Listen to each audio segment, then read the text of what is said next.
नमस्कार मित्रांनो, मी प्राध्यापक कृष्णा पांचाळ तुम्हा सर्वांचं स्वागत करतो आजच्या व्हिडिओमध्ये। तर मित्रांनो, आजच्या प्रकरणामध्ये आपण भारतीय संविधानाची वैशिष्ट्ये बघत असताना त्यामध्ये एक महत्त्वपूर्ण वैशिष्ट्य बघितलं ते म्हणजे भारतामध्ये संसदीय लोकशाही आहे।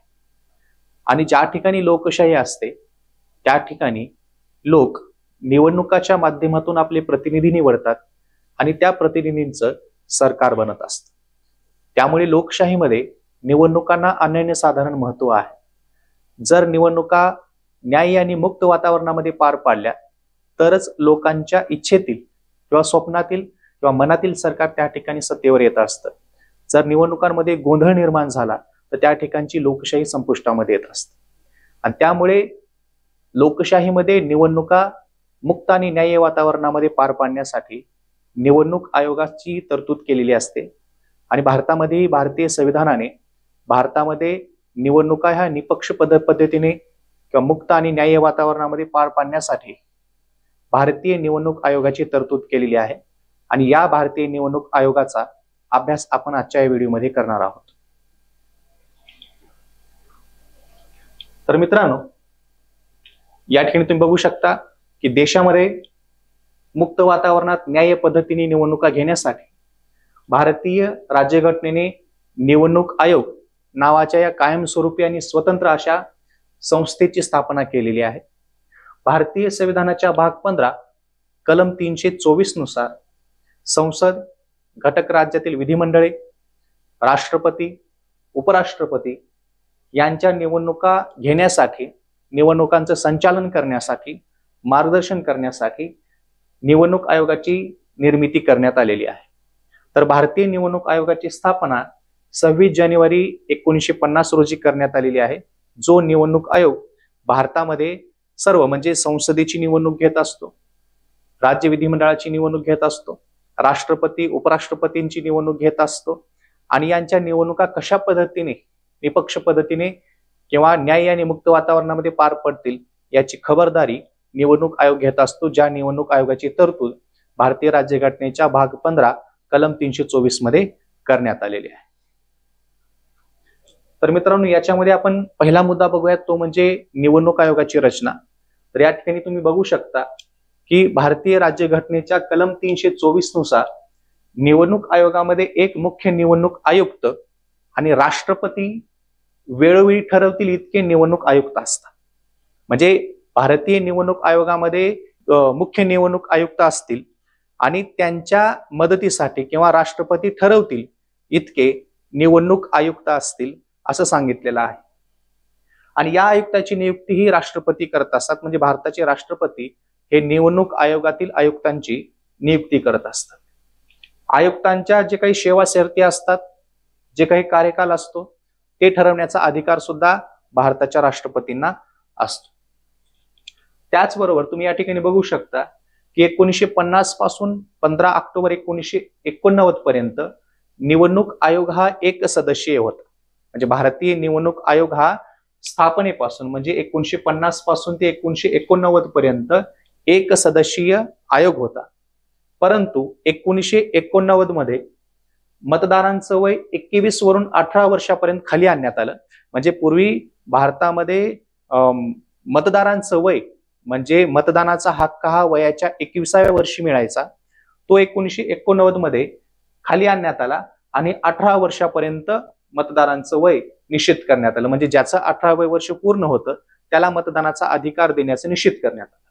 आणि यामुळे निवडणूक आयोगाच्या कामकाजामध्ये मोठी वाढ झाली, निवडणूक आयोगाच्या कामाची व्याप्ती वाढली आणि त्यामुळे 16 ऑक्टोबर 1989 मध्ये आणखी 2 आयुक्तांची नियुक्ती करण्यात आली। आणि त्यामुळे 1989 ला भारतीय निवडणूक आयोग हा त्रिसदस्यीय बनला किंवा बहुसदस्यीय आयोग बनला। परंतु जानेवारी 1990 मध्ये निवडणूक आयुक्तांची इतर जी काही 2 पदे होती ती रद्द करण्यात आली। म्हणजे 1989 मध्ये भारताच्या राष्ट्रपतींनी जे 2 अतिरिक्त आयुक्त नियुक्ती केले होते ते रद्द करण्यात आले 1990 मध्ये। परंतु राष्ट्रपतींनी परत 1993 मध्ये 2 निवडणूक आयुक्तांची नियुक्ती केली आणि तेव्हापासून भारतीय निवडणूक आयोग हा 3 सदस्यीय आयोग बनलेला आहे। तिन्ही आयुक्तांना समान अधिकार असतात व त्यांचा दर्जा हा सर्वोच्च न्यायालयातील न्यायाधीशा इतका असतो. म्हणजे भारताची जी काही सर्वोच्च न्यायालय आहेत, त्या सर्वोच्च न्यायालयाचे जे काही न्यायाधीश असतात त्यांच्या इतका हा निवडणूक आयुक्तांचा दर्जा असतो. आणि अशा पद्धतीने भारतीय निवडणूक आयोग हा त्रिसदस्यीय बनलेला आहे 1993 पासून ते आज तागायत. या ठिकाणी बघू शकता की त्यांचा कार्यकाल सांगितलेला आहे निवडणूक आयुक्तांचा, की भारतीय निवडणूक आयोगातील जे काही आयुक्त असतात त्यांचा कार्यकाल हा 6 वर्षांचा असतो किंवा वयाची 65 वर्ष पूर्ण होईपर्यंत ते आपल्या पदावर राहू शकतात. परंतु कार्यकाल पूर्ण होण्याच्या अगोदर ते कधीही आपल्या पदाचा राजीनामा देऊ शकतात आणि त्यांना पदावरून काढूनही टाकलं जाऊ शकतं. जरी निवडणूक आयुक्तांची नियुक्ती हे राष्ट्रपती जरी करत असले तरी त्यांना काढून टाकण्याचा अधिकार हा राष्ट्रपतींना असत नाही. तर भारताची संसद ही भारतीय संसदेच्या दोन्ही सभागृहामध्ये बहुमताने जर ठराव पास करत असेल आणि हा बहुमताने ठराव पास झालेला असेल तर मात्र निवडणूक आयुक्तांना आपलं पद सोडावं लागतं आणि अशा पद्धतीने त्यांना आपल्या पदावरून दूर करता येऊ शकतं. म्हणजे निवडणूक आयुक्तांची नियुक्ती ही राष्ट्रपती करतात, परंतु त्यांना काढण्यासाठी विशिष्ट अशी प्रक्रिया आहे जी संसदेमध्ये पार पाडली जाते आणि संसदेच्या दोन्ही सभागृहाच्या बहुमताने त्यांना पदावरून काढून टाकलं जाऊ शकतं. आणि ही भारतीय निवडणूक आयोगाची रचना आहे. तर मित्रांनो, पुढचा भाग आहे तो म्हणजे निवडणूक आयोगाचे कार्य व अधिकार. म्हणजे मी तुम्हाला सांगितलं की लोकशाहीमध्ये निवडणूक आयोगाची भूमिका खूप महत्वाची असते आणि त्यामुळे निवडणूक आयोगाला आपले काम चोख पद्धतीने आणि न्याय्य पद्धतीने पार पाडावे लागतात. मग हे त्यांचे कार्य काय आहेत ते आपण बघूयात. तर त्यांचं पहिलं काम आहे ते म्हणजे देशातील निवडणुकांच्या मतदारसंघाचे भौगोलिक क्षेत्र ठरवणे. म्हणजे आपण बघू शकतो की लोकसभा मतदारसंघ असतात, विधानसभेचे मतदारसंघ असतात जे लोकसंख्येच्या प्रमाणानुसार ठरवले जातात.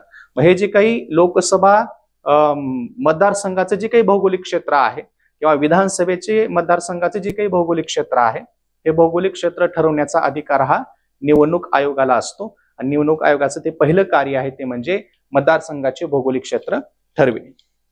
दुसरं कार्य आहे ते म्हणजे मतदार याद्या तयार करणे.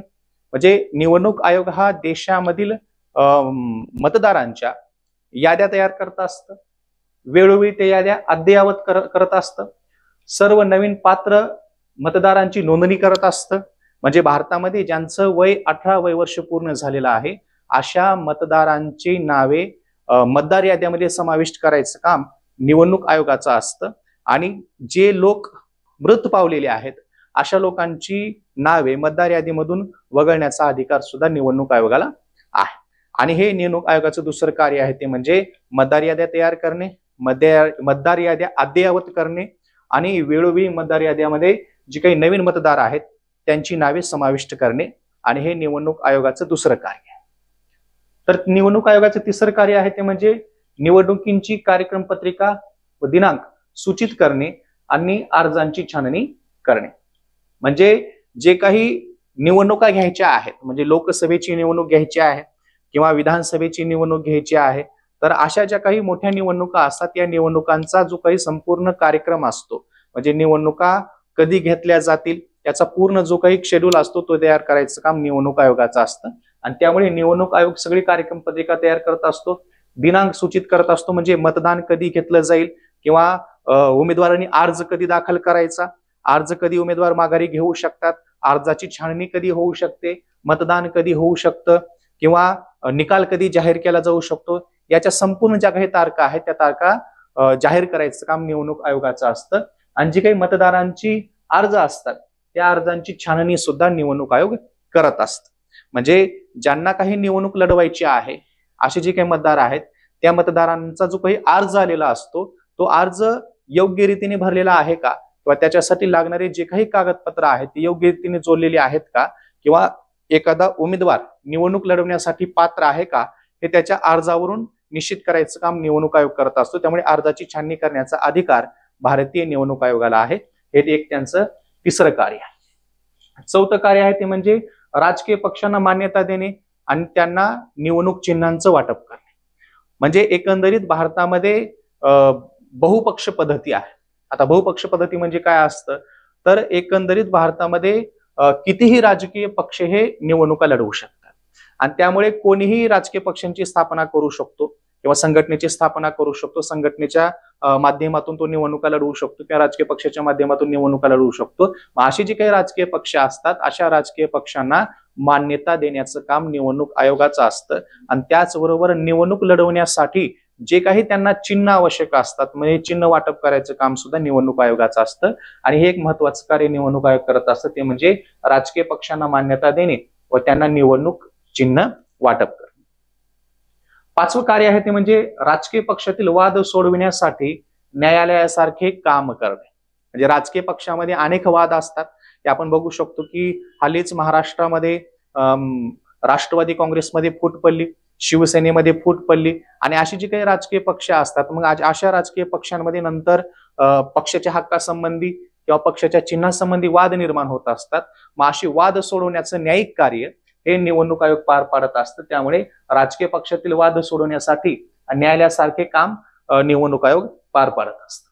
त्याचबरोबर निवडणूक व्यवस्थेविषयी विवादांची चौकशी करण्यासाठी अधिकारी नियुक्त करणे. म्हणजे सहावं कार्य आहे निवडणूक आयोगाचं ते म्हणजे निवडणुकीमध्ये जर एखादा वाद झालेला असेल तर वाद सोडवण्यासाठी निवडणूक आयोग काय करू शकतं तर अधिकाऱ्यांच्या नियुक्त्या सुद्धा निवडणूक आयोग करत असतं. जो अधिकारी तो त्या वादासंबंधी संपूर्ण माहिती गोळा करून त्यासंबंधी चौकशी करून आणि त्याची संपूर्ण इत्थंभूत माहिती ही निवडणूक आयोगाला देत असतो आणि हे कार्य सुद्धा निवडणूक आयोगाचं आहे ते म्हणजे निवडणूक व्यवस्थेविषयी जर विवाद झाला तर त्याची चौकशी करण्यासाठी अधिकारी नियुक्त करायचं काम निवडणूक आयोग पार पाडत असत. तर पुढचं कार्य आहे निवडणूक आयोगाचं ते म्हणजे निवडणूक आचारसंहिता तयार करणे आणि हे खूप महत्वाचं कार्य आहे.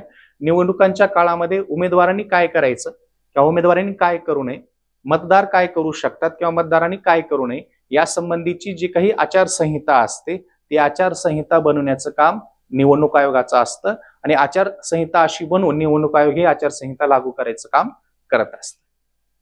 आठवं कार्य आहे ते म्हणजे निवडणुकांच्या काळात रेडिओ व दूरदर्शनवरून राजकीय पक्षांनी धोरणे प्रसिद्ध करण्याचा अनुक्रम ठरवणे. म्हणजे निवडणुकांच्या काळामध्ये कुठलं राजकीय पक्ष किती कुठल्या काळामध्ये दूरदर्शनवर आपली जाहिरात देऊ शकतो किंवा प्रचार करू शकतो किंवा कुठला राजकीय पक्ष रेडिओवरून आपली जाहिरात किंवा प्रचार करू शकतो या संबंधीचा जो काही सगळा कार्यक्रम असतो जो काही सगळं वेळापत्रक आहे ते ठरवण्याचं काम निवडणूक आयोग करत असतो. म्हणजे याच्यामध्ये कुठल्याही राजकीय पक्षाला असं वाटणार नाही की सत्ताधारी राजकीय पक्षांना जास्त वेळ दिलेला आहे किंवा सत्ताधारी राजकीय पक्ष किंवा मोठे राजकीय पक्ष हे दूरदर्शनचा वापर करून प्रचार करत आहेत असं त्यांना वाटू नये म्हणून सगळ्यांसाठी निश्चित असा वेळ निश्चित करून देण्याचं काम निवडणूक आयोग करत असतं आणि त्यामुळे त्यांचे एक कार्य आहे ते म्हणजे जे काही निवडणुकांचा काळ असतो त्या निवडणुकांच्या काळामध्ये राजकीय पक्षांना आपली धोरणे प्रसिद्ध करण्यासाठी दूरदर्शन आणि रेडिओ याच्यावरून त्यांना काय केलं जातं की निश्चित असं वेळापत्रक ठरवून देण्याचं काम निवडणूक आयोग करत असतो. त्याचबरोबर संसद सदस्यांना अपात्र ठरवण्याबाबत राष्ट्रपती सल्ला देणे. म्हणजे निवडणुका झाल्यानंतर जर एखादा सदस्य अपात्र आहे असं जर निवडणूक आयोगाला वाटलं तर तशा संबंधी सल्ला देण्याचं काम निवडणूक आयोग करत असतं. म्हणजे संसद सदस्यांना अपात्र ठरवून राष्ट्रपतींना सल्ला देत असतं की त्यांचं सदस्यत्व रद्द करावं किंवा अशा पद्धतीचा सल्ला राष्ट्रपतींना देण्याचं काम निवडणूक आयोग पार पाडत असतं.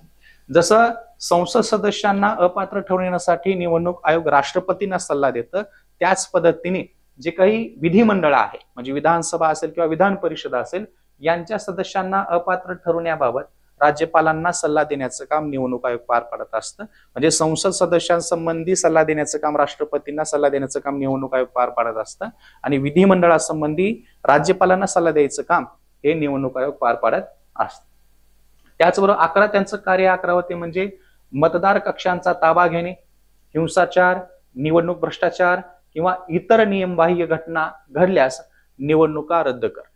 म्हणजे जसं मी तुम्हाला सांगितलं की लोकशाहीमध्ये निवडणुका ह्या खूप महत्वाच्या असतात आणि ह्या निवडणुका न्याय्य आणि मुक्त वातावरणामध्ये पार पाडणं किंवा पार पाडून घेणं हे निवडणूक आयोगाची खूप महत्वाची जबाबदारी असते.